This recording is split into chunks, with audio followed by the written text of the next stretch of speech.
A ideia dominante é sempre aceita pelo subconsciente. Eu vou repetir mais uma vez. A ideia dominante é sempre aceita pelo subconsciente. Essa frase, ela tá no livro O Poder do Subconsciente, de Joseph Murphy. Eu tô aqui com as minhas anotações para não esquecer de nada, tá? Mas levando em consideração essa frase que a gente acabou de ouvir, a ideia dominante é sempre aceita pelo subconsciente.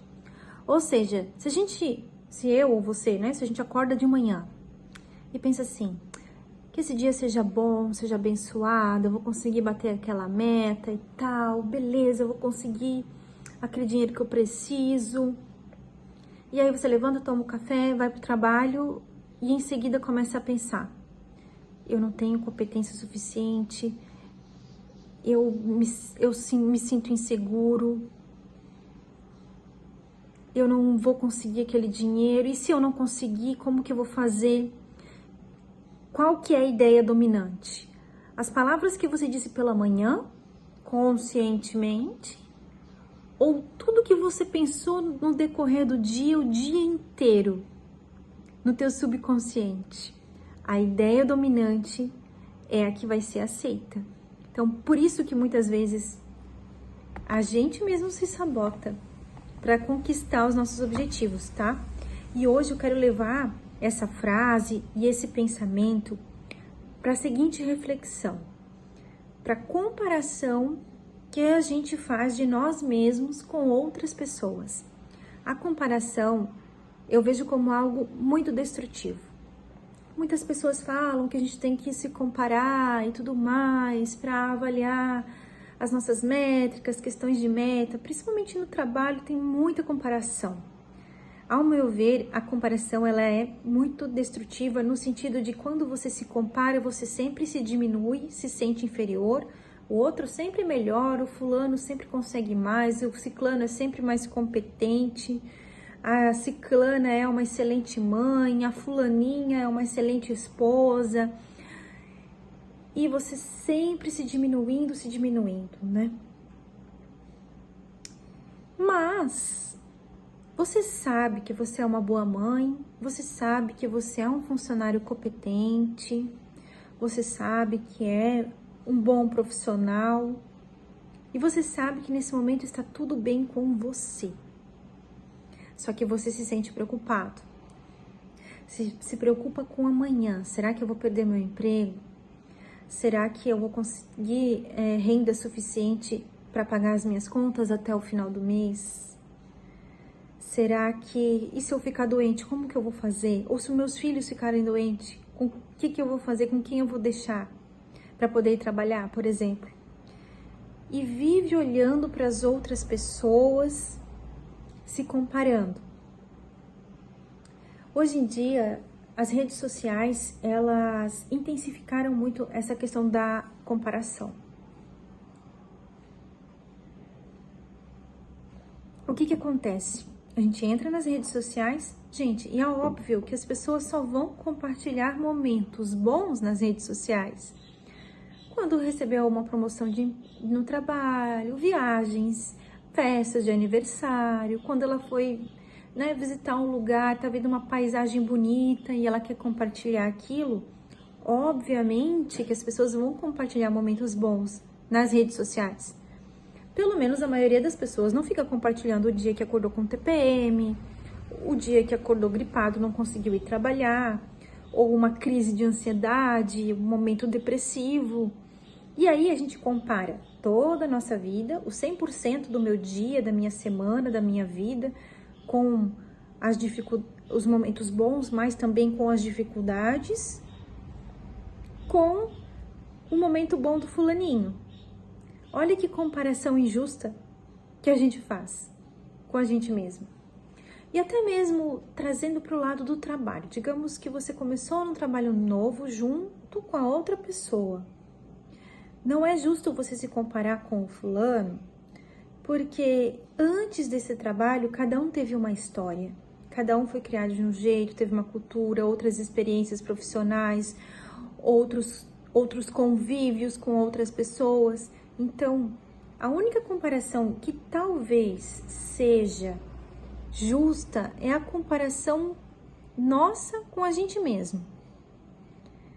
Porque você vai poder ver se você evoluiu, se você tá melhor, e ainda vai acontecer momentos, tá? Que no passado você estava melhor do que o momento atual. Talvez você abriu uma empresa, essa empresa faliu e você agora está se recuperando. Talvez você teve um emprego melhor e hoje você está num emprego inferior por N questões. Muitas coisas podem acontecer na nossa vida e a comparação, ela é muito destrutiva se ela não for tratada, se a gente não mudar esse pensamento de comparação e de se sentir inferior, pode levar até mesmo a uma depressão. E sendo bem sincera com vocês aqui, eu ainda estou em evolução nesse sentido. Eu já fui a pessoa que me comparava todas as áreas da minha vida com as outras pessoas. A profissional, como mãe, como esposa, conquistas, eu comparava tudo assim, ó. Principalmente no trabalho, eu era obcecada em me comparar. E eu me comparava até com pessoas que já estavam 3, 5 anos na profissão.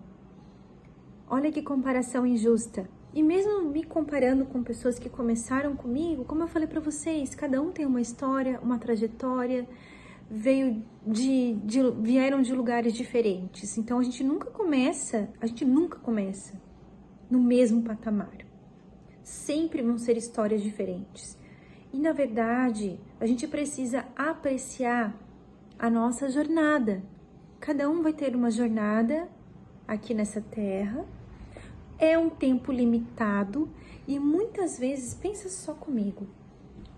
Pensa você viver uma vida inteira se comparando com outras pessoas.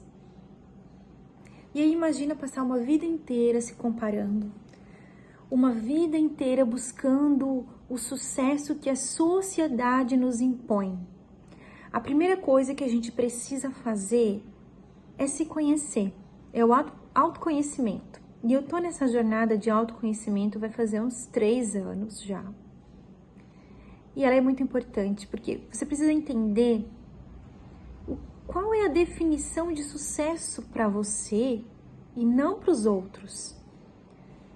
Porque cada um vai ter a sua própria definição de sucesso. Recentemente eu vi histórias de algumas mulheres muito bem sucedidas no mercado financeiro e nas empresas mesmo, né? Muito bem sucedidas profissionalmente. E elas dedicaram boa parte da vida delas ao profissional. E aqui eu quero deixar claro que eu respeito a decisão de cada mulher, porque a gente pode escolher, quero ser mãe ou escolho não ser mãe. Algumas querem ser mãe e não conseguem, né? Então eu quero aí liberar uma palavra de bênção, que a sua hora vai chegar, a sua promessa vai chegar. Mas eu vi histórias de mulheres muito bem-sucedidas, já maduras, lá nos seus 40 e poucos anos, dizendo que elas trocariam parte desse sucesso para voltar atrás e escolher ser mãe, ter a experiência de ser mãe. Então, hoje, elas entendem que elas buscaram por um sucesso que não era o sucesso que elas queriam para a vida dela. Talvez o seu sucesso seja ser mãe, cuidar dos seus filhos, e tá tudo bem. Talvez o seu sucesso seja trabalhar todos os dias, voltar para casa, pagar suas contas, estar presente, e está tudo bem. Então, tenha um autoconhecimento sobre o que você deseja para sua vida e o que é a definição de sucesso para você. E claro que a comparação ela pode ser boa quando a gente leva para o lado da inspiração. Eu vou me inspirar nessas pessoas, como eu falei antes. Mas a comparação no sentido de, poxa,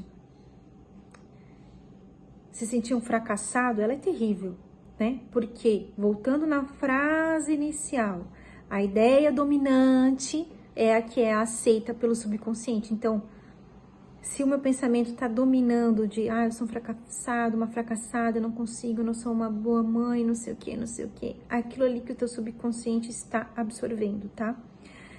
E aqui vão algumas dicas para você sair desse lugar de comparação e inferioridade que eu também utilizei na minha vida. Então vamos sair desse lugar de vítima. A primeira dica é: avalie quais são os gatilhos. Redes sociais para você é um gatilho? Você fica se comparando o tempo todo? O fulaninho trocou de carro, o ciclaninho trocou de moto, a fulaninha casou.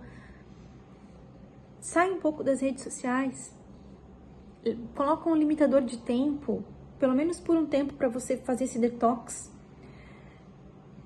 O gatilho é no trabalho? Poxa, no trabalho você convive com essas pessoas. O que você pode fazer? Começar a interiorizar que cada um tem a sua jornada. Que todos somos diferentes e não tem nada de errado nisso, tá? A gente tem o costume de cobrar muito de nós mesmos, talvez você esteja vivendo esse momento assim, uma vida pesada. Você acorda com aquele clima pesado, aquela energia pesada de preocupações, de responsabilidades, e aqui não importa qual é o tamanho da sua conta bancária, a ansiedade, as preocupações, elas vêm para todos nós. Então, não se cobre tanto, confie mais em que a vida, ela tem tudo o que você precisa e que as coisas que você precisa vão chegar até você. E então pense nisso, porque o sucesso, ele se encontra nas pequenas coisas do dia a dia, não são só as grandes coisas. Não espere casar para ser feliz, não espere ter um filho para ser feliz, não espere ser promovido para ser feliz. Seja feliz no processo, seja feliz na jornada. E para finalizar esse vídeo, eu gostaria de falar o que está escrito no livro que eu acho o mais importante de todos os tempos. É um livro atemporal que foi escrito há milhares de anos atrás e hoje ainda se aplica.